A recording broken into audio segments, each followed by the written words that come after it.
Good morning friends, চলে এসেছি নতুন আর একটা ভিডিও নিয়ে। আচ্ছা, এখানে আপনারা দেখতেই পাচ্ছেন এগুলো হলো ডগসদের গ্রেভি পাউচ, যেরকম ওই ক্যাটসের গ্রেভি পাউচ ছিল ঠিক সেরকম। আচ্ছা, বলে রাখি এগুলো কিন্তু জারহাই কোম্পানি। এগুলো কিন্তু আপনারা আপনার বেবিদেরকে 5 মান্থসের পর থেকে কিন্তু একটু একটু করে খাওয়াতে পারেন। আরও অনেক কোম্পানি আছে, এখানে দেখতেই পাচ্ছেন ভেট প্রো রয়েছে, মার্ভো রয়েছে, স্মার্ট হার্ট রয়েছে, আরও অনেকের রয়েছে। আচ্ছা, অনেকের প্রশ্ন থাকে এগুলো আমরা কি করে খাওয়াবো। এগুলো কিন্তু হলো ওয়ান টাইম মিল মানে হলো আপনারা ধরুন যখন আপনারা ওদেরকে কোনো ড্রাই ফ্রুট দেবেন না, তখন আপনারা শুধু একটা প্যাকেট এরকম পাউচ কেটে দিলে ওদের পেট ভর্তি এক টাইমের খাবার হয়ে যাবে।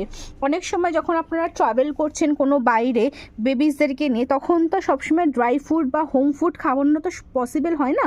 তাই জন্যে তখন আপনারা এই যে ওয়েট ফুডটা আছে এইটা দিয়ে